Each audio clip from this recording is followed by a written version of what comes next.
Of the mothership. We have connected. Welcome aboard. Thanks so much for joining us. I am so freaking excited about tonight here. I've been brainstorming something like this for a long time. YouTube and now all of these social media channels, the best place for everything in this whacked out mind to come to you and visually. I know many of you listened and watched my show for many years, and I said, boy, once I went over to SiriusXM, there had to be a way for us to bring video content to the listeners, to the audience, and make it free and make it out there and make it available and accessible to everybody. And let's do that regularly. So you've seen on my YouTube channel these deep dives I've done over the last 4 months, taking topics of the day, breaking it down, and then pushing it out. I said the next iteration of this is a live show. Once a week, let's do this. And let's do this on Sunday nights to wrap up the week and the weekend. So I have employed my trusty sidekick, Aiden Hatton, better known as the Marquette Marvel, intern from the DA show's lore, to be my EP. So every Sunday night at 7 o'clock Eastern time, we are going to bring you Watch D.A. live. And this show will be archived for you on YouTube, so you can go back and watch it. But you have to stick around for the live part because that's the best part here. Coming up tonight on the show, we've got the one and only Dictator. Mraz is going to join us. Now, Shaun Morash from WFAN in New York to talk about the death of Saquon Barkley. Proverbially, of course. And he's joining one sour moment. Details coming up. Plus, the brackets just wrapped up. You saw the Selection Sunday show for full bracketology. Our bracket genius, Super Dave Friedman. What could be better than this? So let's get things cooking, guys, with your 5-pack of stories off the top. We'll do this each and every week. It's the Furious 5 plus 1, an ode to one of my favorite old-school hip-hop groups from the early 80s, the Furious 5 plus 1. The top story to me, the Pittsburgh Steelers grabbing Justin Fields last night. I put out a video on the deep dive of this last night. It's been doing really well video-wise, traction-wise today. And I think that it might be because for the first time in a long time, Steelers fans can feel optimistic, and I think that they should. I think the Steelers aced this quarterback situation this offseason. I am well aware that Russell Wilson comes with baggage and could be cooked. I am well aware Justin Fields did not deliver the promise that he was wrapped up with as a first-round draft pick in Chicago. And I will admit, I have been negative on both of them at times over these last couple of seasons. But I think the cost associated with what the Steelers gave up to renovate their quarterback spot is brilliant. And it's the show of a truly smart front office and stable organization. You take out Kenny Pickett, who was a disaster last year, and was suddenly pissy about having to compete for the job with Russell Wilson. I mean, dude, you have no leg to stand on after the way that you played last year.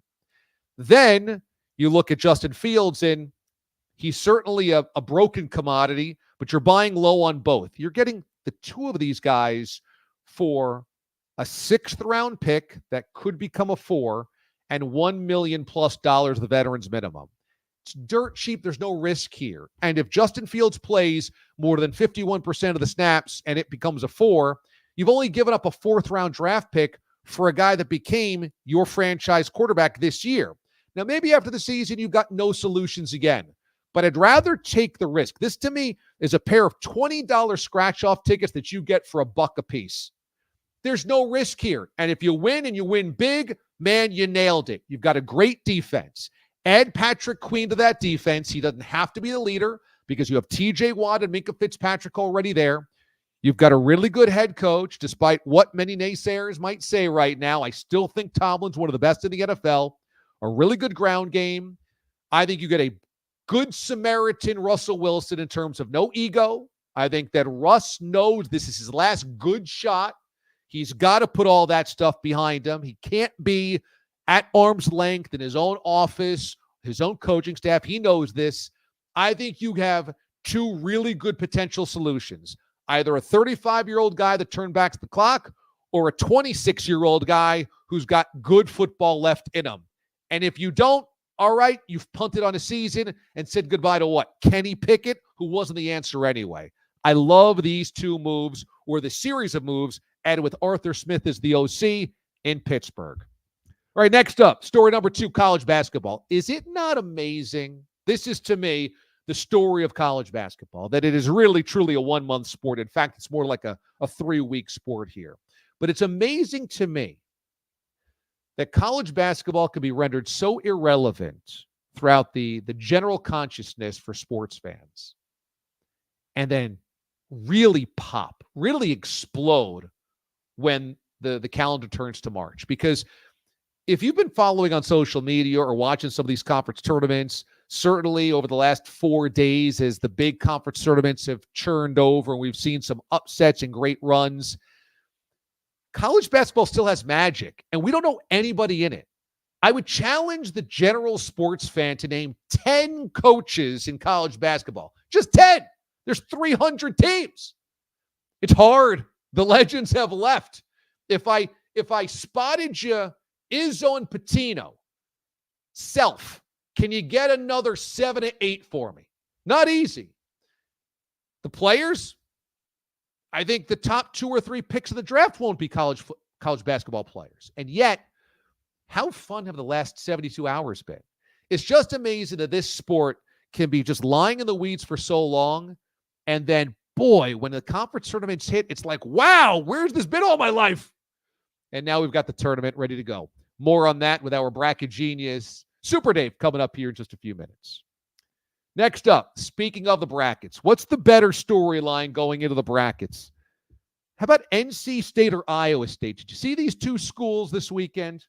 The Cyclones, playing in Kansas City, descended upon the Big 12 tournament, which they always do. Cyclones fans are amazing. You know, I worked in Kansas City for a number of years, and for the Big 12 tournament, Iowa State fans were they were phenomenal. But you have Iowa State just destroying the number 1 team of the country, Houston, in the Big 12 title game. And yes, Houston was in the Big 12 title game. I know, a little weird. But this is the biggest destruction of the number 1 team of the country, 69-41. Since 1968, nobody's beaten the number 1 team of the country that badly the way Iowa State did. And their head coach wears these super tight polos where his biceps are bulging and he looks like it's painted on. Like, this is a great story. They're going to be the 2 seed against South Dakota State's Jackrabbits in the 2-15. But NC State, this was insane. The Wolfpack were 9-11 this year in the ACC. 9-11. And they go on a run where they win 5 games in 5 days. There's 15 teams in the ACC. They were seed 10. Seed 10. First time a double-digit seed had ever won the conference tournament. And they take out UNC and Duke in the process. How awesome is this? The Wolfpack, with all of that, they had to win 5 games, 5 days, beat Duke and North Carolina to get there, to get the automatic bid. Still only got an 11 seed. I love this run by the Wolfpack. Great. Just great. That was the best story out of the major conference teams this weekend. All right, on to football. We're going to have Mraz join us coming up here shortly, but what is going on in Giants land? It is just a barrel of feuds here. Let's start with Ryan Clark versus Tiki Barber. You guys know Tiki said that Saquon was dead to him. So then Ryan Clark dog piles on Tiki.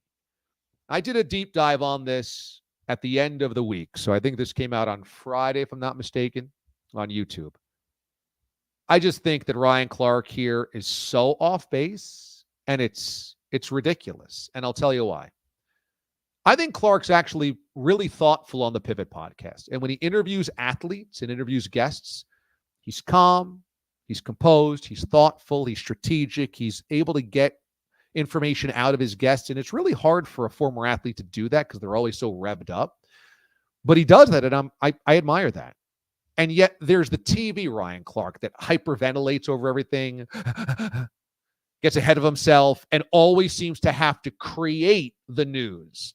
And it's like when he interviews somebody, he draws a quote out of them. When he's on camera as part of ESPN's coverage, he has to make the news, make the quote. And I thought that even though we did this on the Pivot podcast, maybe because he was a little worried about doing this on ESPN, I don't know if the suits would love that. He went after Tiki for being a bad teammate when Ryan Clark was a rookie at Giants camp. Now, I had no idea. I didn't remember Ryan Clark as a Giant, and I think that's part of this equation here. Ryan Clark wanted to extrapolate that because Tiki was a bad teammate to him when he was a rookie, that's why nobody likes Tiki, and that's why what he said about Saquon holds no relevance. And I just thought, that's the dumbest rationale ever, Ryan Clark, because I'm supposed to expect Tiki Barber, a veteran running back, to welcome in a practice squad corner and make sure he feels at home. And Clark went out of his way to say, Tiki, you're not Michael Strahan, and nobody likes you, and that's why you're not embraced within the Giants organization. And I thought to myself, that's such a low blow because, A, I think there's plenty of people that really like Tiki, but B, Michael Strahan can be that type of superstar, and that doesn't mean that anybody that didn't become that is that much lesser. Just like Ryan Clark, should I say that you're not Troy Polamalu? Should I say that you're not Jack Lambert? Should I say that, you're not a Hall of Famer? Like, I just think that's a ridiculous thing to compare and contrast, to diminish somebody's success because they're not greater than X. And Clark wouldn't appreciate that about his own career. So what's up with that? And there are guys on the offensive side of the football for Tiki that love him, that he did embrace, like a Derek Ward at running back, like a Brandon Jacobs at running back, like some of the offensive linemen. And I just don't think the expectation should be that a guy has to cross to the other side of the locker room, to the opposing side of the team, or the offense or the defense, vice versa, for a practice squad guy that he might never see after the June 1 cut or after August 1 or September 1. Like, you're going to hold that against him? And I just thought, this is Clark looking for a way to insert himself into the story. And I just thought it was a really bad look for him. That brings us to Drew Lock versus Tommy DeVito. And my biggest issue here is Giants fans that rooted on Tommy DeVito to win those football games down the stretch for the Giants without realizing it's going to put them in a hole in the draft. They're drafting number 6. They could certainly use a quarterback. But those 2 added wins from Tommy Cutlets slid them from tied for the second worst record of the NFL to the 6th. That's a big group of teams that are quarterback hungry. And so Tommy Cutlets was a great story. A capiche over here, over there, his agent, his parents in the stands. He's chicken cutlet guy in the basement. But it was so short-sighted, myopic, because ultimately it only hurt the Giants. And now that they bring in Drew Lock, it's another example that they knew that it's meaningless, those wins with Tommy DeVito. It was a nice story, but it ultimately was meaningless. Empty calories, as I like to say. Over to baseball. I just wanted to read to you a couple of quotes because, as you know, I'm on this Oakland A's relocation kick, and it's just the biggest bleep show of all time. And there was an article in Forbes this week that I just wanted to read a few quotes to you. Dave Kaval is the president of the Oakland A's. He's doing the bidding for John Fisher, shady John Fisher, John the Con. And Forbes calls him up and says, well, let's talk about these renderings of the ballpark. And he says, quote, always great talking to you. The Forbes writer in this instance, Maury Brown, writes in his piece, I've never talked to him. He's never answered my phone calls. So here's Kaval. Great talking to you again. Always great to hear from you. Liar. Now they go on to chat. And of course, Kaval is talking about how this is a revolutionary ballpark, the likes baseball hasn't seen since the Dodgers moved from Brooklyn to Los Angeles and opened up Chavez Ravine. Please. But he goes on to say to the author, you're doing a great job covering the story. Which Maury Brown writes, it's clear he's never talked to me because I've written multiple pieces slamming this whole process. So I just think it's so obviously desperate that the A's, led by the dynamic duo of these 2 buffoons, Fisher and Cavill have to openly lie. Great talking to you. You do a great job. You don't know who I am. We've never spoken, and you've never read any of my pieces. These guys are complete blunders, walking blunders. All right, finally, since it's the Furious 5+1, every week we'll do 5 sports stories, then 1 non-sports story. My non-sports story is this incredible comet-like rise of Sydney Sweeney. Now, I was thinking, what's the sports equivalent to Sydney Sweeney? Because she has just exploded on the scene, and I feel like everywhere I click, every social media platform, every website I go to, there is something with Sydney Sweeney on it.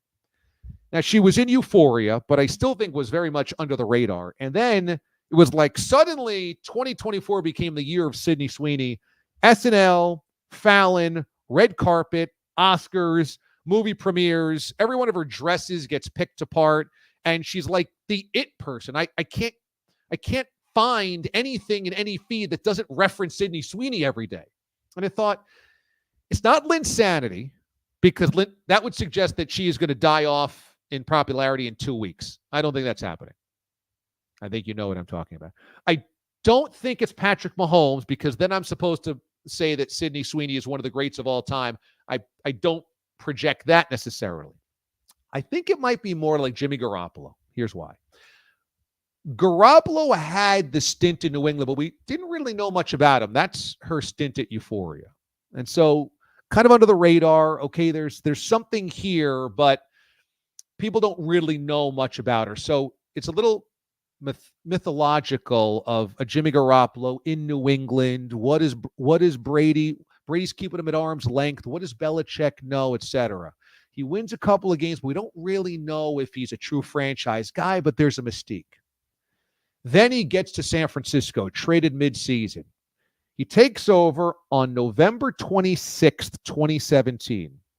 Ends up going 5-0 that first season in San Francisco. He throws for 334 yards against Houston. Think about how crazy that is to think back to Jimmy Garoppolo throwing for 334, knowing what we know now. And at the end of the season, after a 5-0 run, they just couldn't stop winning. It was Jimmy G's a winner. He's made everything work in San Francisco. They scored on 62% of the drives with Jimmy G, compared to 29% of drives before he took over. That was the discrepancy, and it looked like, my God, Jimmy G's everywhere, and now he's one of the all-time greats. They can't stop winning with him, and this is amazing. And everywhere you looked at the end of that season, the Niners found their guy, ultimate winner. They're going to win Super Bowls. This is the dude. This is the man. He makes everything go. I feel like that's where we are with Sydney Sweeney, where it's just a lot. It's just a lot right now. And no one's complaining, but it feels like, where did this come from? Wow. She just wore a top where it was not really a top, but it was just fabric, flowers, and hands. That's kind of like 334 yards for Jimmy G. Okay, let's take a quick break here to set up our next guest. This is the debut episode of Watch D.A. Live. You are locked into the inaugural episode. When we come back in just a few seconds, Mraz is going to join us to talk about the death of Saquon Barkley, proverbially, of course. This is Watch D.A. Live on YouTube, X, and your social media channels.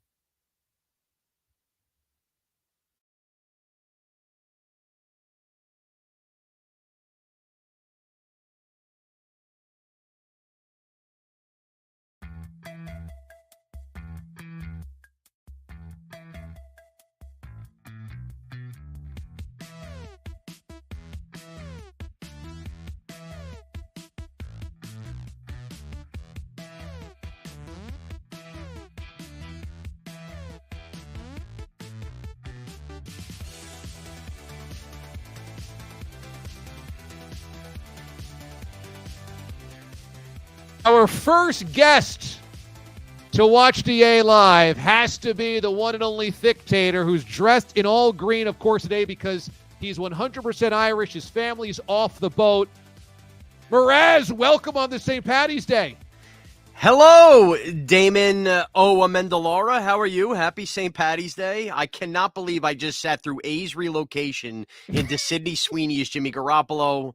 It feels like it's May 2023 all over again. It's good to be here. How are you? I'm good. How many green beers are you in?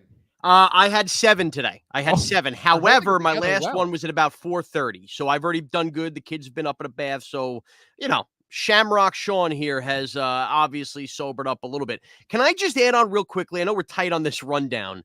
I think Sydney Sweeney is more like the Joey Bats, the Joey Batista Blue Jays here. You can have a couple better deep playoff runs, a lot of memorable moments to fight with Odor. I kind of think it's a little disrespectful to go injury-prone quarterback here for Sydney Sweeney. Okay, so I guess my question is Sydney Sweeney got staying power? Like, do you think she'll start becoming an actress in major motion pictures for the next 5 to 6 years? Yeah, I mean, and she had White Lotus. I think she will be in the mix. You will get quite a few. Now, will she ever win an Oscar for like a leading role? No, she won't. She'll probably make a couple really bad movies that are hyped up, and I don't need to bring us back to our spring break days, but that kind of stuff. But yeah, I think ultimately, though, as we know, Sydney Sweeney plays to her hits. And, unfortunately, her hits might drag as she gets a little older. Hey. Okay. So you have been all over the news this week, and your show's been all over the news this week. I mean, what type of world is it where the New York Post is just writing up your takes now? This is incredible stuff. And it was because I might have my own beat now in the New York Post. It's outrageous. Martian had to leave just to step aside so that there was a beat reporter on just the Mraz beat. And so this week you have Tiki going after Saquon, and then you had Ryan Clark going after Tiki. You went after Aaron Rodgers. I mean, it's just one giant pig pile in Afternoon Drive at WFAN. So let us start here. How do you feel as a Giants fan of Saquon leaving? I think I read that you said if it had to happen to anybody, thank God it was the Eagles, which is interesting. So everybody thought that was an interesting take. I thought it was consistent because, again, DA, we've gone over this bit a million times. Paying running backs after their first contracts is seemingly bad business if you're going to give them big money. So in my mind, if I'm consistent with that take and I see a division rival do that, I don't care that it's my player. In my mind, they're making bad business. Saquon Barkley is going to cost the Eagles next year in 2025, forget this year, $13.5 million in the cap. So, look, do I like Saquon, the player? Have I always been torn because I didn't like the pick? Yes. I respect Saquon. He's been through a lot. I think he's a little overrated. But it's not going to bother me it's not like he's some kind of Super Bowl legend now that's putting on an Eagle uniform. He represents basically 6 years of disgusting despair and losing football. So if he goes and plays for the Eagles, I mean, kiss my fat ass. Have fun. Did Saquon sign with the Eagles as a jab to the Giants because they never paid him what he wanted? Well, first of all, Saquon turned down a contract a year earlier that would have paid him slightly more than the Eagles gave him. So I don't know how he could look at that as a jab. His market deteriorated after that. I don't think it was a jab. I think he simply went where the most money was. And I think Saquon deep down, this is probably part of why he wanted to be a Giant all these years. He's a guy, a Pennsylvania guy or a Jersey guy, grew up a Jet fan. He has his family here, doesn't want to leave. So the Eagles still represent somewhere very close to home. He doesn't have to move far. His family can still come to the games. So he was able to check that box and get the most money that was going to be offered out there, slightly more apparently than the Texans were offering. I don't blame him one bit. Go make your money, man. If that's where you want to go be an Eagle. If you make a deep run there, then you're remembered as an Eagle. You were in studio when Tiki said, "You're dead to me, Saquon." So what was the context? Did he do it tongue in cheek? Did it come off wrong when it was in print? Of course he did. I think Tiki has found a good groove where he genuinely cares about everything Giants football from a fan's perspective, but he's also an analyst on CBS. He works with us. He's a former Giant legend who, by the way, sorry, Ryan Clark, is beloved, is invited to every event, including a big anniversary party coming up soon for the Giants.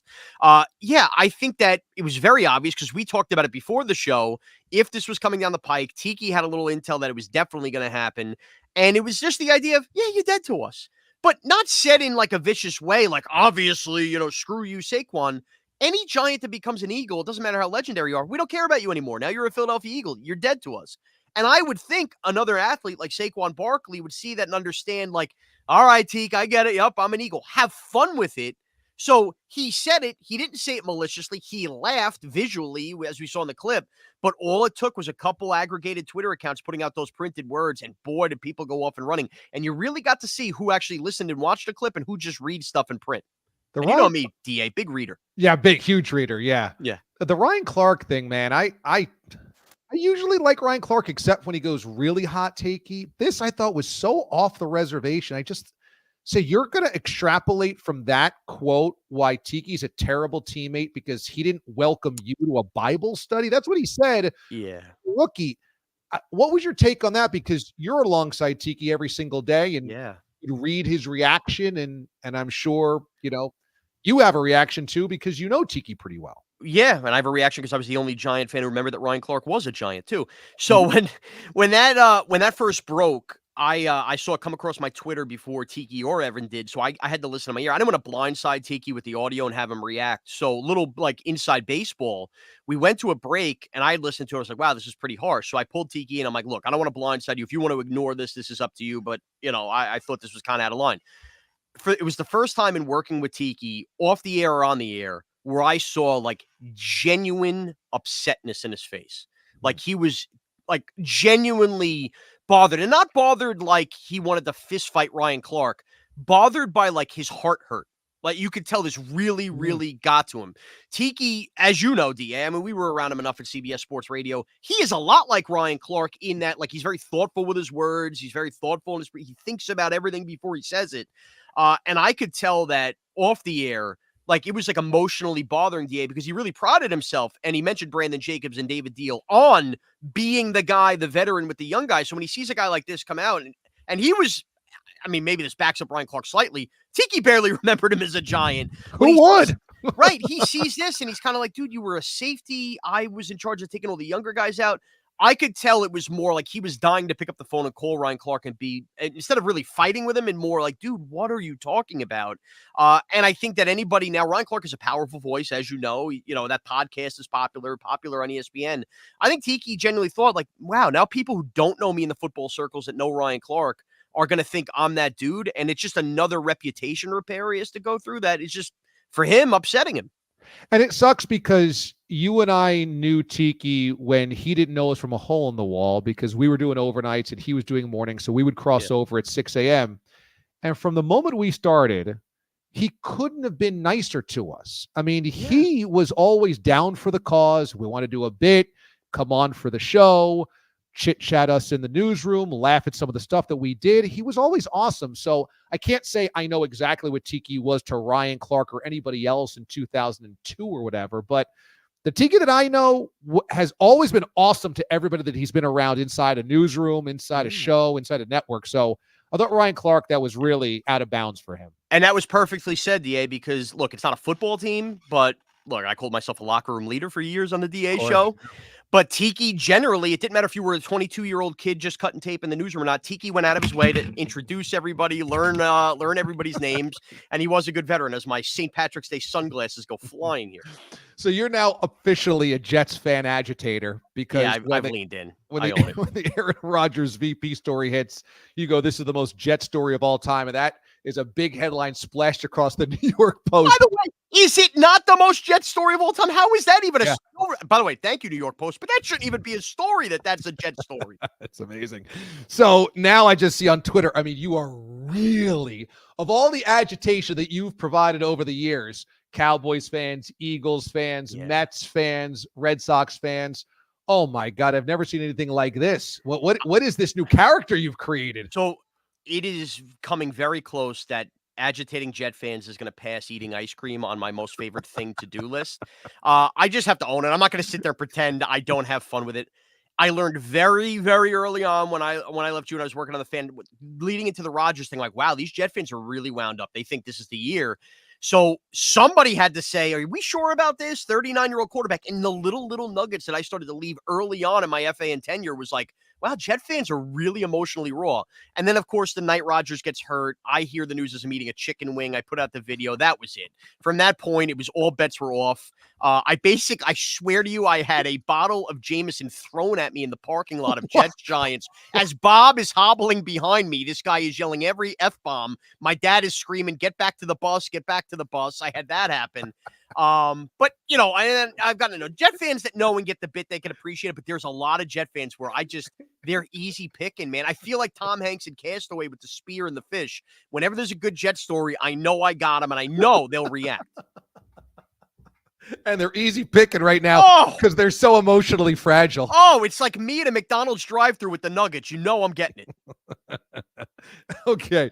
So you have agreed to join our bracket challenge here. Watch Yes. DA Live is going to open up a bracket challenge for everybody listening, everybody watching, and the guests of the show as well. So Mraz is going to be joining us. It's going to be a throwback type of thing. We've done one spicy moment.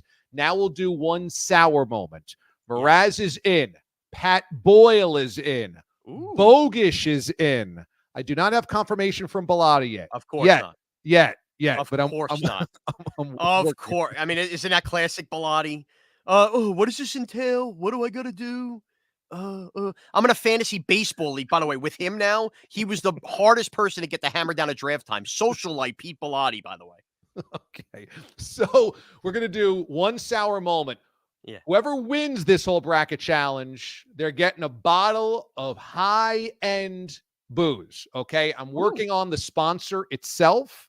Okay. But this, not just more sponsorship here on YouTube that we did at CBS Sports Radio. No comment. But yes, things are cooking. So we're going to send this. It's not just like from our little group, the winner. It's like this whole bracket. The whole bracket, there's going to be a winner that's going to get a high-end bottle of booze, okay, from one of our sponsors. So Aiden is going to send out the bracket for everybody to fill out this week, okay? So get ready for that. But for us, there's going to be a loser, as there always has to be. Not death by salsa, instead death by sour. Have you ever heard of toxic sludge? It's supposed to be the most sour candy in the world. I have not, and now I'm starting to get really nervous because I think I was the lone person on the show that never lost any of these bracket challenges, and now this sounds really bad, and I'm due. Toxic sludge. I've Googled this. It's supposedly the most sour thing on the planet. Whoever loses is going to have to eat this thing. I don't even know if it's gum. I don't know if it's candy. I don't know if it's taffy. I have no idea, but it comes in a garbage can, a mini garbage can. Toxic sludge. Okay. Oh, perfect. Yeah, nice branding. Okay. I mean, I'm in. Look, I'm absolutely in.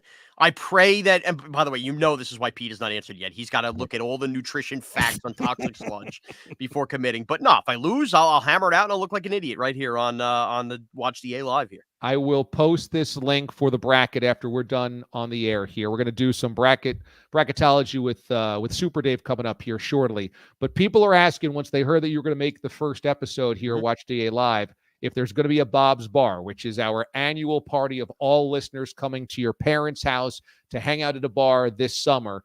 Is there momentum for a Bob's Bar this summer? I can give you the latest. There was a direct quote about Bob's Bar today. I went down the block. My neighbor Chris has an outdoor bar. He was at the Bob's Bar event last year. His brother works for Arizona Iced Tea. They were involved. So anyway, Bob came with me. We watched the Ranger Islander game there today. I had some green beers and stuff. And Chris asked my dad, with Shaun on the fan, it really sucks. There's no Bob's Bar this year or whatever. To which my father responded, and he didn't respond to me. I heard it loud. I got to be honest. I always really looked forward to it. If it doesn't happen, I'm going to miss it. Yes. So we have indirect support from Bob. And again, I didn't even answer it. I had my ear out. Oh, that's an interesting answer. And I could tell now the weather's getting a little warmer in the Northeast. The bars are starting to clean up. And I could tell it was a marker that Bob was into.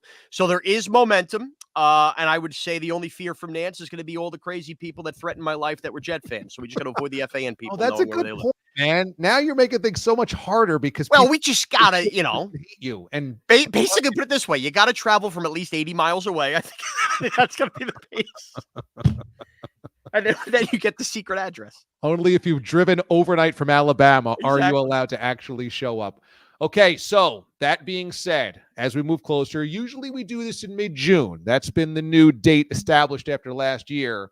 We have some time to work on this, but moving forward, we'll have this one sour moment as we move through the brackets, and maybe we'll start to finalize. Maybe the payoffs at Bob's Bar? Maybe the payoffs at Bob's Bar. Ooh, I like that. Okay. You can catch Shaun Morash. I can still call you Mraz here, right? You can't. You can't. It's like me calling my mother by her name, Nancy. I got to still call her mom. It's so uncomfortable for you to call me by my real name. Yeah, that's right.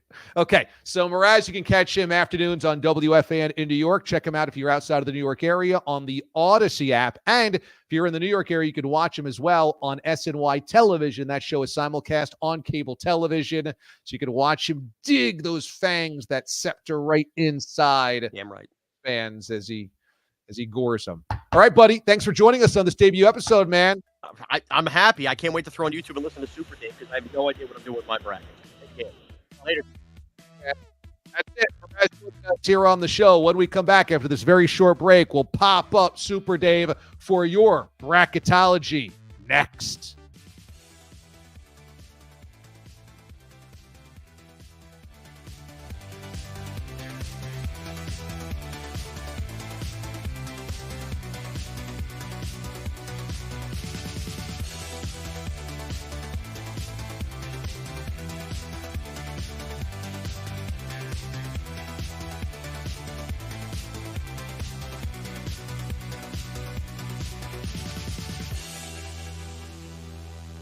Is this a first episode or what? This is amazing. Thanks, everybody, for watching Watch D.A. live right now. The viewership continues to grow. This entire episode will be archived on my YouTube channel and I believe on X as well on Twitter. So you can go back and watch it because we're going to race through the brackets here with Super Dave. So you'll want to go back and jot down some of these notes and go back and listen as you fill out your brackets.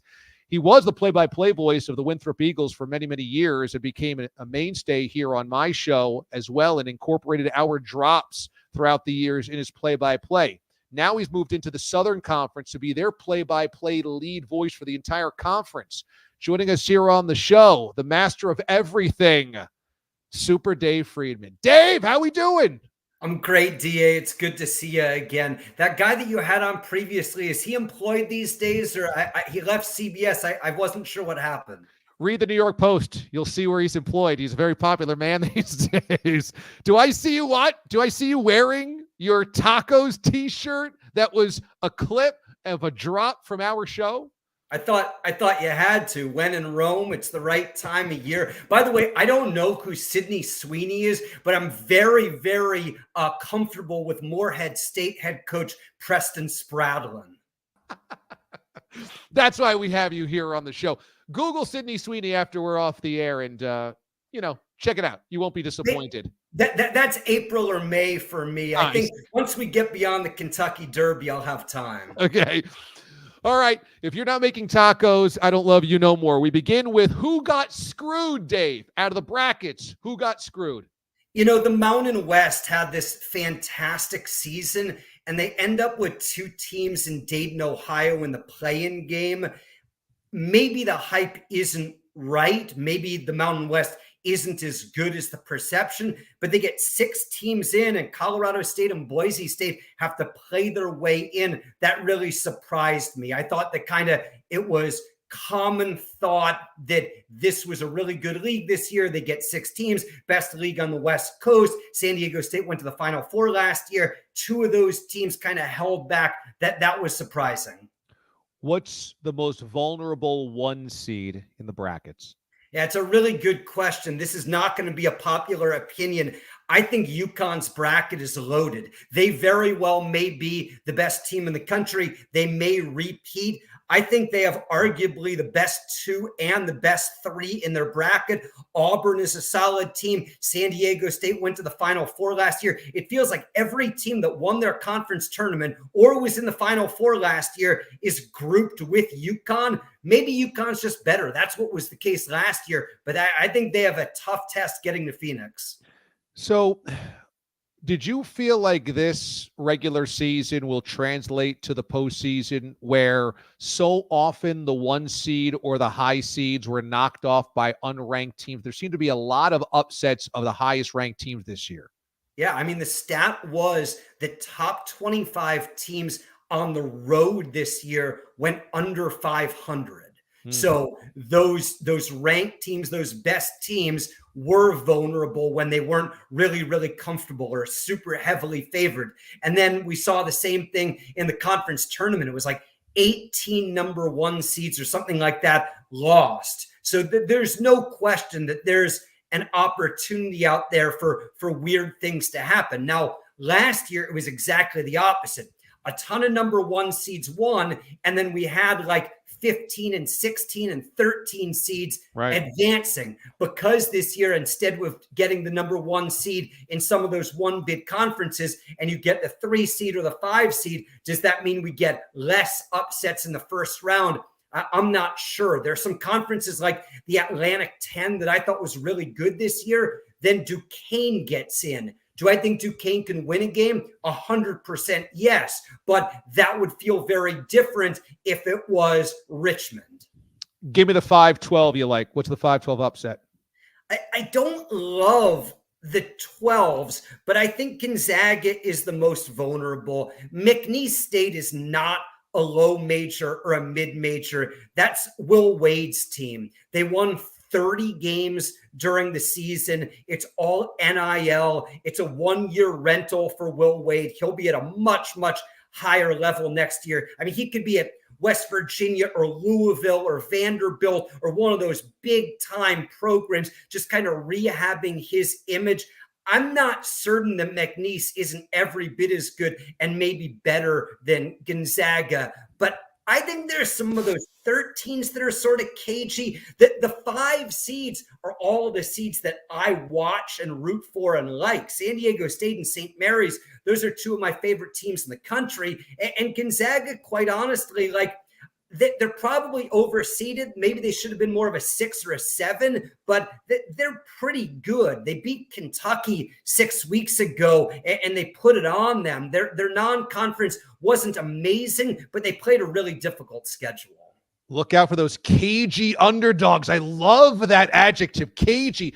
I noticed that also McNeese State had a great setup where the fans were behind him, but it was stacked really nicely. It looked really good on TV on the Selection Sunday show. Another interesting visual was Vermont head coach John Becker coaching in a sling. They end up winning the America East. Did you see Becker with a broken chicken wing? If it's happened in the last week, I've seen it. And John Becker is an unbelievable coach. I don't know if this is his best team. I don't think the America East was particularly difficult this year, but his teams are always incredibly well prepared. I liked their team last year quite a bit, and they certainly don't have too bad a trip from Vermont to Brooklyn. I don't know how good Duke is either. It's not impossible, but the injured John Becker, maybe that's the formula he needs, because they're in the first round with a chance to win every year. They haven't broken through. It would be fantastic if this were the year. Give me the best mid-major or low-major coach of this tournament that we should be circling to watch. Well, you know, I'm working at the Southern Conference now, so I have to bring up Bucky McMillan at Samford. He twice played in the World Series of Poker. He's very, very analytical. He went straight from high school basketball to college basketball. He was the head coach of his alma mater, Mountain Brook High School, when he was plucked to coach Division I Samford, and they play this crazy system where they play 12 guys and they press the entire game and they try to score 100. It's just a ton of fun. And if Kansas isn't fully healthy or isn't prepared, that could be a really interesting game. But you know, I love the low major coaches. Dusty May last year went to the Final Four, and he could be interesting this year, and he almost surely is going to be coaching at, again, fill in the blank, Michigan in 3 weeks from now. Matt Langle at Colgate has always been a favorite of mine. And I always have to mention Randy Bennett at St. Mary's, kind of the grandfather of the great mid-major coaches, one of my all-time favorites. Give me a player in a mid-major or a low-major to circle and watch in the tournament. Well, I'm going to give you 2. And he's not at a mid-major now, but you and I talked about DJ Burns an awful lot when he was at Winthrop, and now he's at NC State. And oh, by the way, he was the most outstanding player in the ACC tournament. They won 5 games in 5 days. Oh, by the way, they beat the 5 ACC teams that have won a national title since Jim Valvano and NC State cut down the nets. Syracuse and Louisville, Virginia, North Carolina, and Duke. And, you know, I thought Jay Billis was just tremendous on the broadcast. He goes, it would be just as difficult to stop a dump truck trying to park than it would be DJ Burns backing down his man. I mean, he's so much fun to watch. But from a mid-major or a low major, I think you got to look at Enrique Friedman at Akron in the semifinals of the MAC tournament. I think he had 24 points and 21 rebounds, led the country in double-doubles. He's absolutely dynamic. Okay, so was DJ Burns the guy with the weird waist? He was the guy with the weird waist. Wow, amazing. One of Dave's great calls was, he's got a weird waist, because that was a drop on my show as well. And it ends up he's the guy that transfers to NC State and is a hero in their ACC championship tournament run. Incredible how all roads lead to the DA show. And you can't take your eyes off of him. I mean, he's 300 pounds and 6'8". He looks like an offensive lineman, and he's unstoppable. I mean, as good as he was at Winthrop, he was unstoppable in the Big South, just like last night and the day before, he was unstoppable in the ACC. All right, give me your final four. The brackets are out. You've had about 47 minutes to digest. I want the final four. Well, I went into the last week or two thinking that Purdue was the best team in the country. And I like Purdue for a variety of reasons, but one of them is no one's talking about the Big Ten. The Big Ten hasn't had a team in the Final Four since Michigan State in 2019. They haven't won a national title since Michigan State in 2000. The perception is the way they play basketball there no longer competes with the Big 12 and the SEC. They look an awful lot like Virginia to me after Virginia lost to UMBC. What I mean by that is Virginia got healthy. They added DeAndre Hunter, a lottery pick, and they won the national title in Minneapolis the year before COVID postponed things. Well, Purdue's two guards have gotten a year older. Zach Edey is, if not the best player in the country, very, very close to it. They've added a guy or two. I think Purdue is going to have a long run, and I think they have a great chance to win. And mostly if you pick a number one seed, people go, well, it's chalk. I dare you to find anyone else picking Purdue. People just aren't going to pick them because they lost last year. They've never been to the Final Four, the Big Ten track record, yada, yada, yada. In the West, I'm just not on Arizona. And I do think Tommy Lloyd does a really good job. I thought the Pac-12 was down pretty severely. I think North Carolina is old, and they have star power with RJ Davis and Armando Bacot. I liked the way they played in the ACC tournament. Losing the championship game doesn't bother me at all. So I'm taking the 2-1s from those two lower brackets, but everyone's going to go chalk in the other two, and I'm going to go in a different direction. I'm going to take Illinois out of the East. And the reason I'm going to do that is because I thought they were really good in the Big Ten tournament. I think the Big Ten is considerably better than most people do. Terrence Shannon, and hey, if you want to knock him for the off the court stuff, no problem, that's fine. When he's on the court, they're one of the 8 or 10 best teams in the country. I really like Iowa State in that same 8-team sub-regional, but I think Iowa State runs into a difficult second-round game against either Drake or Washington State, whereas I think the coast is kind of clear for Illinois to get into that Sweet 16, and I like that team. They've got star power, they rebound, they score efficiently. Out of the South, DA, everyone loves Houston. They defend. They're terrific. My just basic mythology on this year's bracket is I think the Big 12 is overrated. The perception is that the Big 12 is the best conference by a mile. However, the Big 12 was 3-9 against the ACC in non-conference games this year. And you look at a team like BYU, who is one of their 4 or 5 best teams, very, very competitive in that league.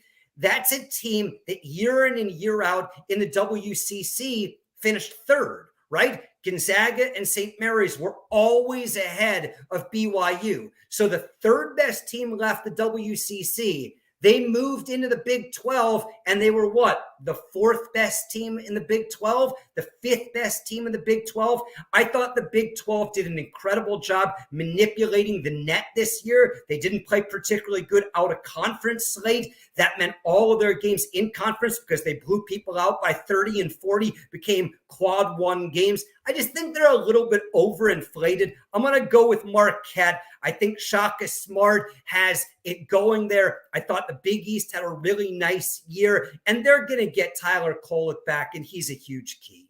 Aiden's very fired up about that. Two final questions. Number one, how many apples are in your fridge? That was a question from one of our listeners during this conversation. Well, it's a really good question. And the SoCon tournament was in Asheville, North Carolina last weekend. So on the way home, I stopped in Hendersonville. I picked up a bushel of pink ladies. So right around 100. For those that don't know, Dave eats apples by the dozen. It's amazing. Number two, before we let you go, can you give us a tacos play-by-play call for March Madness? Oh boy. I certainly can. Let's see here. Where did NC State wind up in the bracket? Weren't they 11 seed versus Texas Tech? Yeah, okay. 7 seconds to go. They throw it into Burns, goes over his left shoulder, fires. Yes! NC State advances. If you're not making tacos, I don't love you no more. Yeah! Amazing! Super Dave Friedman ends with a flourish. You can follow him on Twitter. It's at Friedman_Dave, right? You got it. So follow Dave, because his insight is amazing on all of these teams that you don't know much about, or if you're filling out your brackets, he's a great source of knowledge for it. So follow him on Twitter. In fact, you could probably fire off a few questions. He might respond as well. Follow him there on Twitter/X for all of your information, intel as a bracketologist going into the tournament. Well, man, I appreciate you joining us on this debut episode of Watch D.A. Live. Thanks, brother. Yeah, it was awesome, Damon. I appreciate you having me. And that question you asked at the top of the show about, has college basketball lost momentum? I think it's a good question, but I think the last week has built it back up. There's so many good storylines. Teams stealing bids, coaches getting fired and still coaching their team. Duquesne hasn't been to the tournament since the 70s. The Yale Brown buzzer beater today. College basketball might be a 1 month season, but man, what an awesome month. Exactly. It's a hell of a month. You got to join our bracket challenge as well, okay? Absolutely. All right. Thank you. Super Dave Friedman joining us here on the show. We'll take a short break, come back with your final segment to wrap things up, your momentous moment of the week.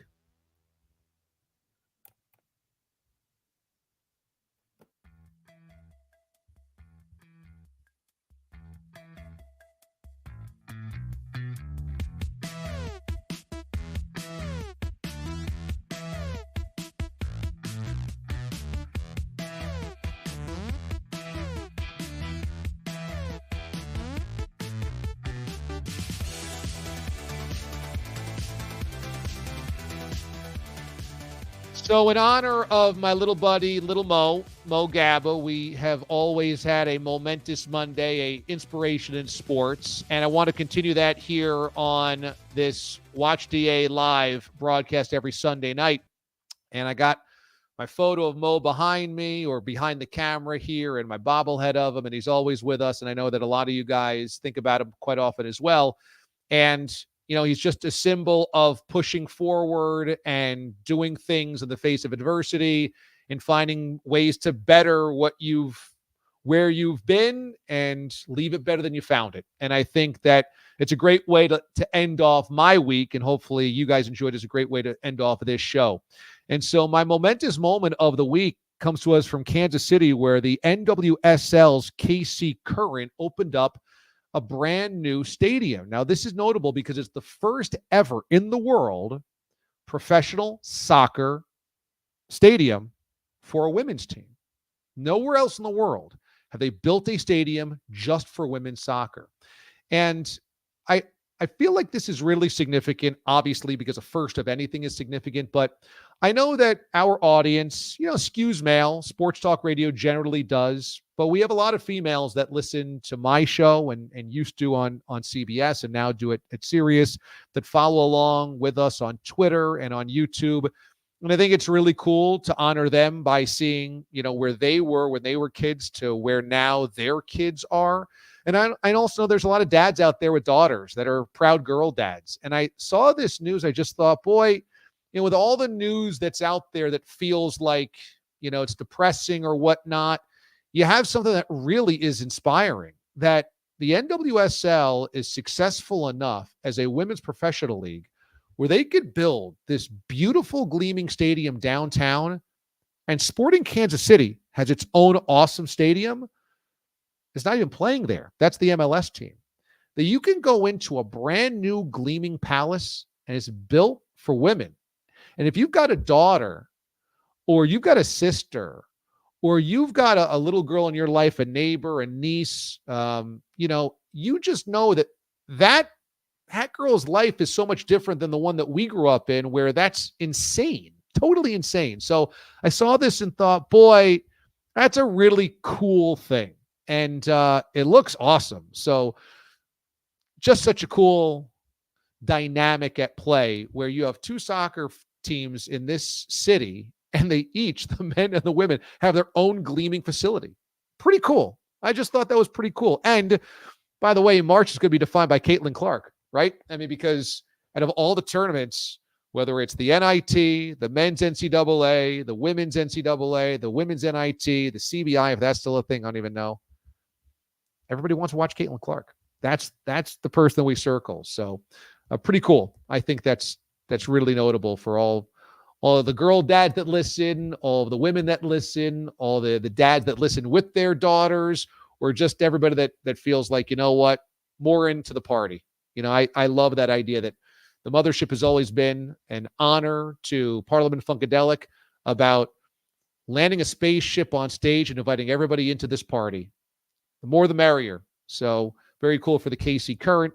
Very cool for Caitlin Clark in Iowa. Very cool for fans of the sports in general. And this is going to be a hell of a month. And this has been so much fun.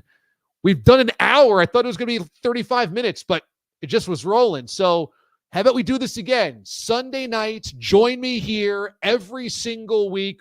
We'll recap the week that was. We'll recap the day's events from the weekend as well. And we'll have special guests, friends of the DA show, FODA is what we'll call them, FODA, FODAs. Mraz, Super Dave. We'll have other guests as well that are outside of the family, but we wanted to make sure that was a family affair today for the debut episode. That will do it for us tonight on the debut episode of Watch D.A. Live. This is always archived as well on YouTube, on Twitter as well, /X. Thanks, everybody, for the chat. This was awesome. We saw tons of comments. Keep them coming. We're going to keep placing them up on the screen, obviously. And also make sure that you are sharing this and letting people know, hey, you can watch DA every Sunday night, and it's free. No paywall. Watch, listen, enjoy. This is what we're talking about. Thanks, everybody. This was so awesome. And thanks to executive producer Aiden Hatton as well, the Marquette Marvel. We will see you next Sunday night. Same bat time, same bat channel, 7 o'clock Eastern time. Until then, I'm DA, and the mothership disconnects.